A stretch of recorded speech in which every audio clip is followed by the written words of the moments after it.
Doctor صاحب میں یہ پوچھنا چاہتا ہوں کہ کانکوبائنز جو تھیں آپ صلی اللہ علیہ وسلم کے دور میں، ان کے ساتھ جو نکاح کا کانٹریکٹ تھا اس کی کیا حیثیت تھی عام بیویوں کے نکاح سے؟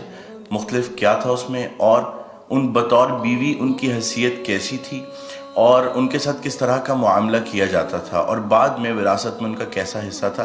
نیز یہ کہ کیا آج ان کی کوئی شکل معاشرے میں، کسی بھی معاشرے میں کیا باقی ہے یا اس کی کوئی اجازت ہے؟ دوسرا ڈاکٹر صاحب یہ کہ اگر اس کو ایلیبریٹ آپ کر دیں تو ساتھ یہ بھی بتا دیجیے گا کہ سورہ نساء کی جو آیات ہیں، آیت نمبر 4 اور 24 جس میں وما ملکت ایمانکم ان کے بارے میں آیا ہے، ان کو زیادہ ایلیبریٹ کرنے کے لیے کون سی تفسیر بہترین ہے جس کو پڑھا جا سکتا ہے، اگر آپ کو اس وقت آپ ریکال کر سکیں؟ جزاک اللہ۔ پہلے تو اپنی بات میں ایک تصحیح کر لیجئے، باندیوں کے ساتھ یا لونڈیوں کے ساتھ یا کانکوبائنز کے ساتھ کوئی نکاح نہیں ہوتا تھا۔ منکوحہ وہ بیویاں کہلاتی تھیں اور یہ باندیاں کہلاتی تھیں، یہ ملکیت ہوتی تھی۔ بیوی ملکیت نہیں ہوتی، بیوی تو ایک سوشل کانٹریکٹ کے تحت آپ کے ساتھ آتی ہے، زندگی گزارتی ہے، اس کی مرضی کے بغیر اس کا نکاح نہیں ہو سکتا، اس کی اجازت سے نکاح ہوا ہے، اور بیوی جو ہے اس کو یہ حق بھی حاصل ہے کہ وہ کبھی چاہے تو آپ سے سیپریشن جو ہے وہ حاصل کر لے۔ لیکن یہ جو ملکیت کا تصور ہے اس میں یہ چیزیں نہیں ہیں، نہ اس میں نکاح ہے، نہ اس میں کوئی وراثت کا حصہ ہے، بلکہ وہ تو خود وراثت میں منتقل ہو جائیں گی۔ اگر کوئی شخص جو ہے اس کے کچھ باندیاں تھیں تو اس کے انتقال کے بعد وہ اس کی ملکیت ان کی جو ہے جیسے اور پراپرٹی جو ہے وہ منتقل ہوگی، اولاد کیسے ہو جائے گی۔ تو پہلی بات تو یہ چاہے اچھی لگے چاہے بری، لیکن آپ اس کو سمجھ لیجئے ایز سچ کے جیسے وہ تھا معاملہ۔ ہمیں اس کے اندر جو ہے وہ کچھ اس کو پہلے ٹیبل بنانے کے لیے اور اس کو جو ہے اس کے اندر کوئی ترمیم نہیں کرنی چاہیے۔ سٹیٹس جو ہے باندی کا، کانکوبائنز کا، وہ یہ ہے جو میں نے آپ کے سامنے رکھا۔ اچھا، اصل مسئلہ یہ آتا ہے کہ آیا آج بھی ایسا کوئی معاملہ ہے؟ آج ایسا کوئی معاملہ موجود نہیں ہے، اور یہ لونڈیاں ہوتی تھیں حضور کے زمانے میں صرف وہ جو میدان جنگ میں مال غنیمت کے طور پر آتی تھی۔ آپ ایک جنگ ہوئی ہے، فرض کیجئے جنگ بدر ہوئی ہے، جنگ بدر میں اب جب کہ کفار کو شکست ہو گئی ہے تو آپ کو معلوم ہے ان کے جو اونٹ تھے وہ 900 اونٹ لے کر آئے ہوئے تھے، وہ سارے تو ابھی کھائے نہیں گئے تھے۔ اب وہ گویا کہ وہاں پر مال غنیمت ہے، ان کے گھوڑے اگر وہ بچے ہوئے تو مال غنیمت ہے۔ وہ جو آدمی بھاگتا وہ اپنا اسلحہ بھی پھینکتا جاتا ہے تاکہ بھاگے اور جان بچائے، یہ سب کیا ہے؟ مال غنیمت ہے۔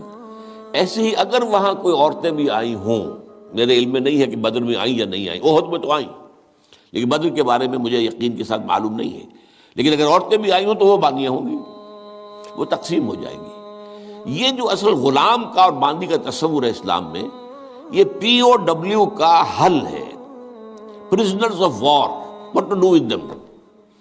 یا تو اب آپ جو ہے بڑے بڑے جو ہے کنسنٹریشن کیمپس قائم کر دیجئے، ان میں پڑے سڑ رہے ہیں، وہ سب کے سب جو ہے کنسنٹریشن کیمپس کے اندر ہوتے ہیں۔ اب وہاں پر ان کا کیا معاملہ ہے؟ تو ان کے لیے اگر وہ مرد ہیں ان کے لیے ان کی کوئی جنسی تسکین کا کوئی سامان نہیں، اگر عورتیں ہیں ان کی جنسی تسکین کا تقاضے کا کوئی سامان نہیں۔ ہاں، کھانے پینے کو تو ظاہر بات ہے کچھ نہ کچھ راشن واشن جو ہے وہ تو جو بھی دنیا میں پی او ڈبلیوز کا معاملہ ہوتا ہے کھانے پینے کو دیا جاتا ہے۔ اسلام نے یہ کیا ہے کہ بجائے اس کے کہ پی او ڈبلیوز جو ہے وہ اسلامی بیت المال پر بوجھ بن جائے، انہیں ایبزارب کرو معاشرے کے اندر، انہیں تقسیم کر دو لوگوں کے اندر، اور ان کی حیثیت غلام کی اور باندی کی ہوگی۔ انہیں آپ کو کھلائیں بھی وہ، حضور فرماتے ہیں جو خود کھاتے ہو وہ کھلائیں، جو خود پہنتے ہو وہ پہناؤ، اچھے سے اچھا سلوک کرو۔ پھر ان کی ایمینسیپیشن کا ایک سلسلہ شروع کر دیا گیا، فلاں اگر تم سے گناہ ہو گیا ہے تو کفارہ یہ ہے ایک غلام آزاد کر دو، قتل خطا ہو گئی ہے، وہاں تم سے غلطی سے تمہارا ارادہ نہیں تھا، کوئی تمہارے ہاتھ میں مارا گیا ہے، گولی چل گئی تم سے اور کوئی شخص جو ہے وہ مر گیا ہے، اس کے لیے بھی وہ غلام جو ہے آزاد کرو۔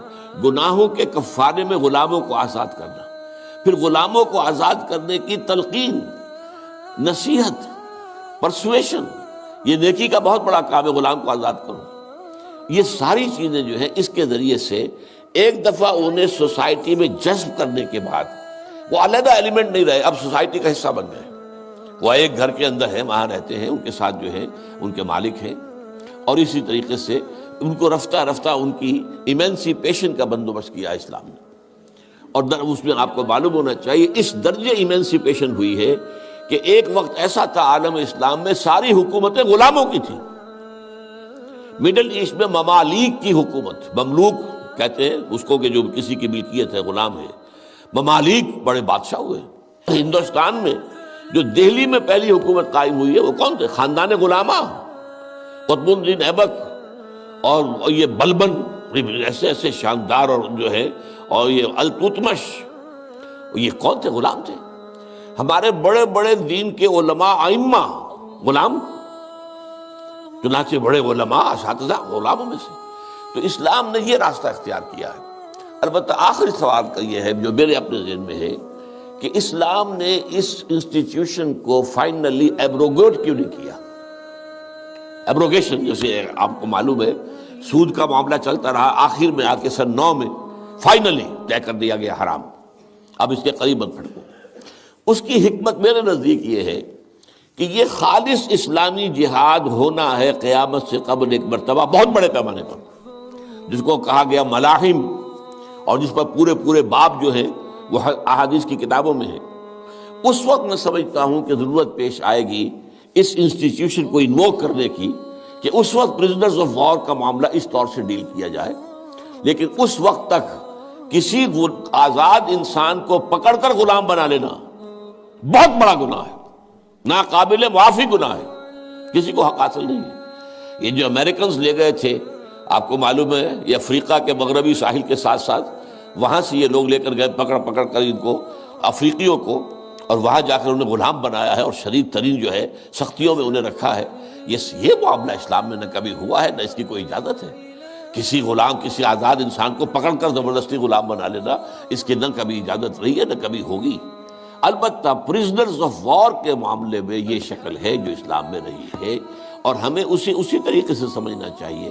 چاہے ٹھیک ہے دنیا اس کے اوپر فکری چست کر دے گی، یا کوئی اس کو کہے گی، پاس بہت سی چیزیں ہیں کہ جو لوگوں کے عام جو مزاج اس وقت کا ہے وہ اس میں وہ ذرا آسانی سے وہ بات جو ہے ان کے ذہن کے اندر اترتی نہیں ہے. لیکن we have to be faithful کہ دین کی اصل تعلیم کیا ہے، اسی کے ساتھ جڑے رہنا چاہیے.